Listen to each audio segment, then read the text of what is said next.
How you doing? Hello everybody and welcome back to the Educated Call Snap channel.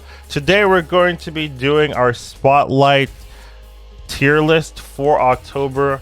I will say that the cards in this one are not as strong as the ones we had last month. Last month was like a particularly notable month in that there were tons and tons of meta-defining cards in the Spotlight. This one is definitely a little bit weaker power, so let's get into it. All right, so the first thing we want to be talking about is the criteria or the list, right? The ratings, I guess.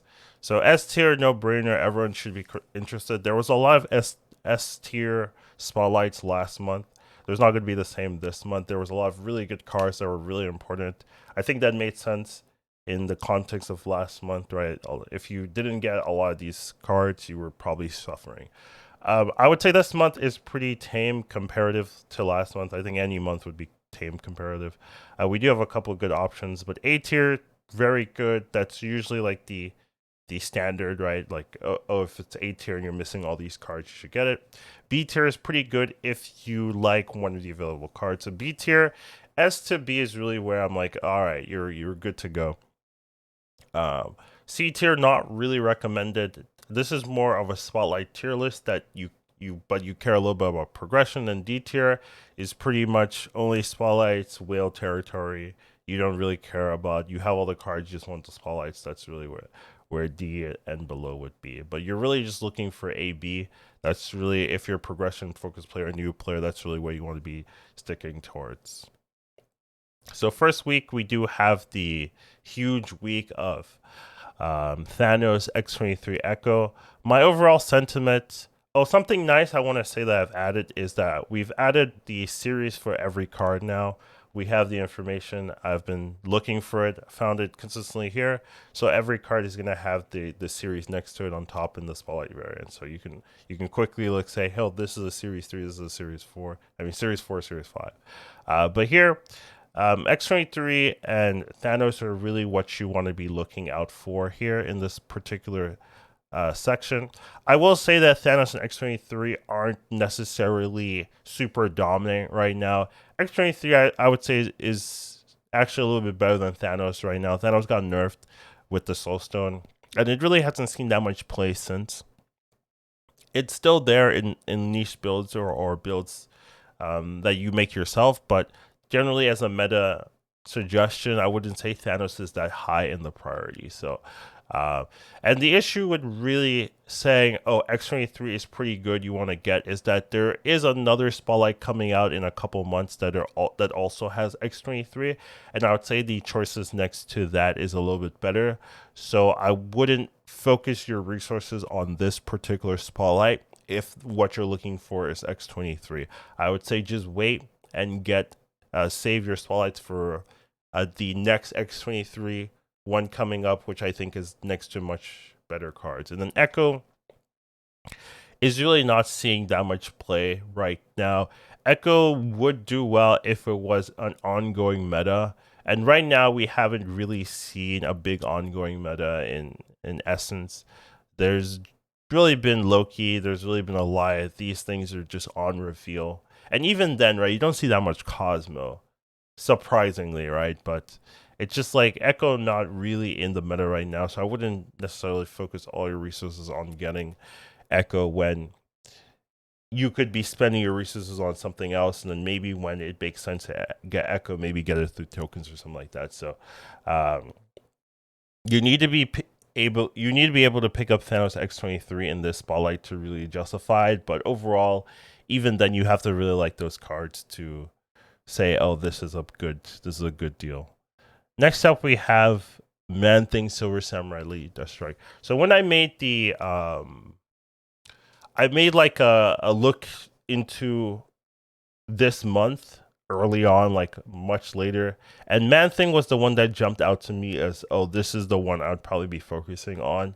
Now that I have more information and I know this series, I know Man-Thing's a series 4.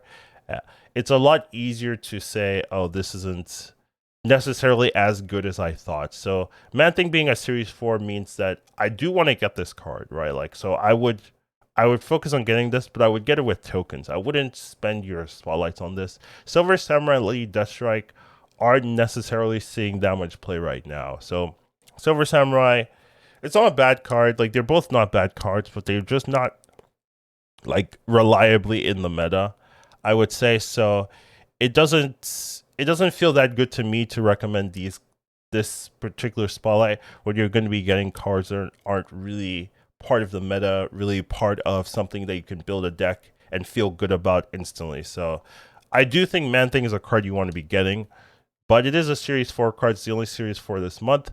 So I'd probably just spend your tokens on Man Thing for this month and then just use your spotlights for a different set of cards. So even though I think all the cards are playable, I think they're decent.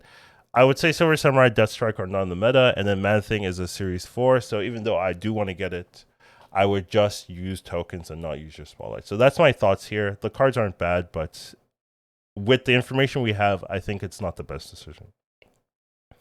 Next up, we have Black Knight, Stature, and then Modok. So the issue here for this one in particular is even though Black Knight's playable, and not a bad card in particular, I just don't think it's worth spending resources for Stature Modok. Just because they're both Series 4 and they're both not super meta right now. I would say Modok is a little bit better than Stature right now just because you can play Modok in like Hella decks, you can play Modok in discard decks. So Modok is a pretty important card. If you're missing Modok and you want to play discard, then you could justify it. If you're missing like all three, I would say, then yeah, you could justify it. But if that's not the case, then I think it's hard to really jump on this one. You definitely want to be spending your spotlights on mostly Series 5s. And here you got two Series 4s that are decent, but not worth a spotlight in particular. So Black Knight also doesn't jump out as a card that's going to be meta defining as well. It's a cool card with a cool concept. And I think it's a fun card to play. I just don't really see a lot of decks really gravitating towards it when you have Eliza, when you have Loki already. Like it doesn't really seem like this is the one that's gonna jump out. So because of all that, can't really fully recommend this one. If you're missing all three cards and you really want Modok, then sure, right? But other than that, I really can't recommend this one in particular. So you can already see, like, compared to last month where lots of things were A, lots of things were S, you can see this power level of this set of spotlights are not as high, which is nice to be able to save your spotlights until you have like a really good month where you want to use multiple sets, like 8 spotlights in a month or so. Next up, we have Nico, Minoru, Kitty Pryde, Phoenix Force Spotlight. So I would say this spotlight is primarily being carried by Kitty Pryde. So once again, Kitty Pryde got nerfed, but it's still very high presence, which is honestly, you nerf 2 power off a card and it's still being played very highly. It's like that card was broken, right? Like if you're able to do that, and that's what happened with Kitty. It's been getting nerfed, but it's still seeing very high play.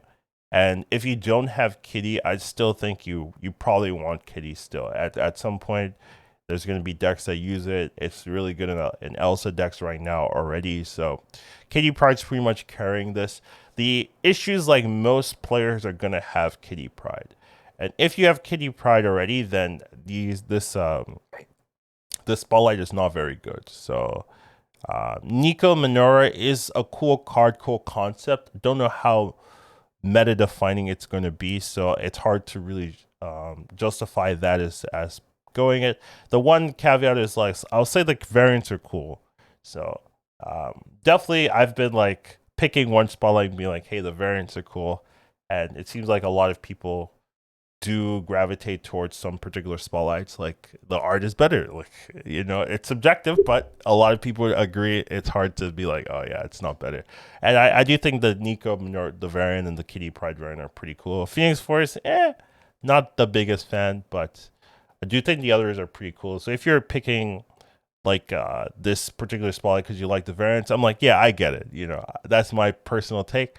But if you're looking for progression focused, I can't really recommend this one in particular just because um, you're really only getting this because you want Kitty Pride and you don't have Kitty Pride. But most people have Kitty Pride that are playing the game, so it's hard to recommend this unless you're missing Kitty. So that's my overall thoughts on this one in particular. And then the last one, I believe, is the Werewolf one. I will say this is the one that jumps out to me as actually being something you want to get for a month, right? The Werewolf, I think, is pretty good, has a lot of good synergies. Silver Samurai is going to jump out of it. But if you're playing any on reveal deck, which a lot of decks are on reveal by accident, even Werewolf seems like a pretty nice card to pick up.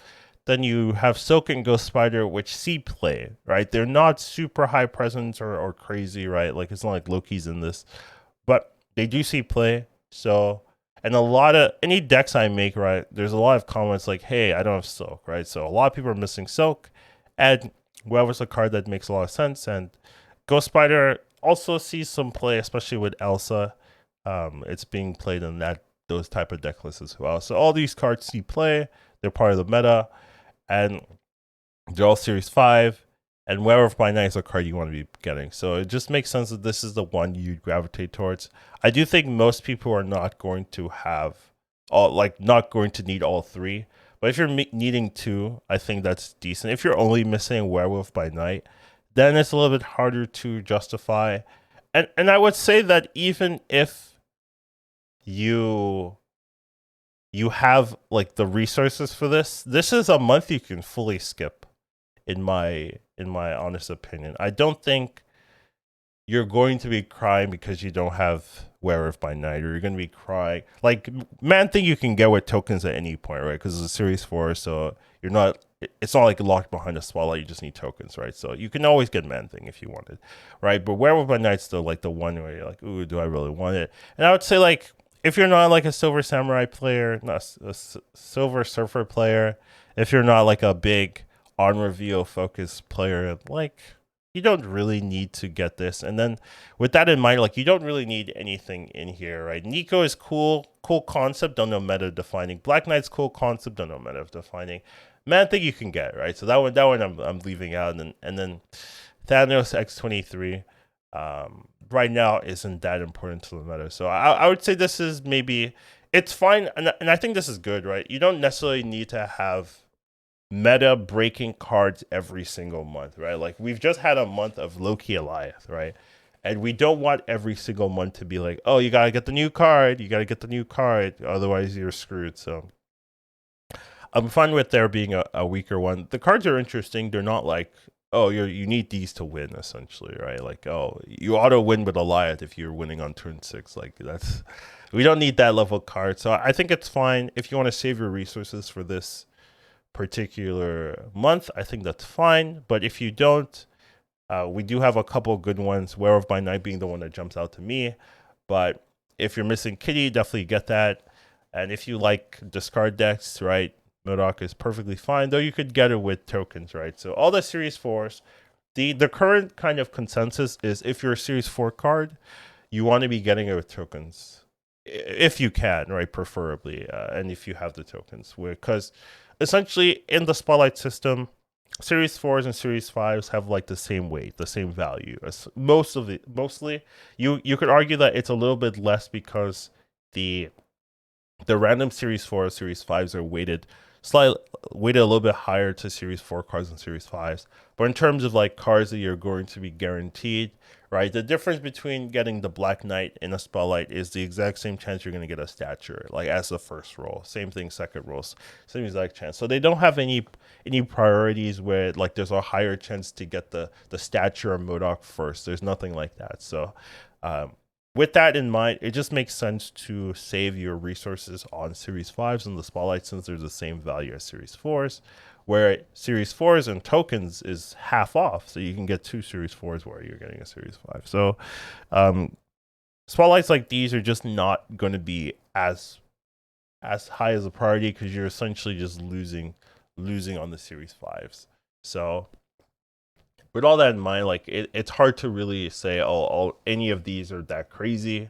So that's my overall thoughts in terms of the spotlights here.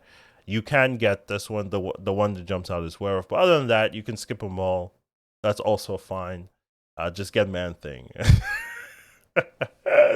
I mean, you don't even need him, but I think he's actually pretty good. So that's my thoughts. But overall, those are my thoughts on the spotlights for this month. Do think there's a lot of fun cards in here. I don't think there's a lot of like meta defining cards though, but we'll have to see. Definitely been wrong in a couple of scenarios, so we'll see if like Nico's actually insane.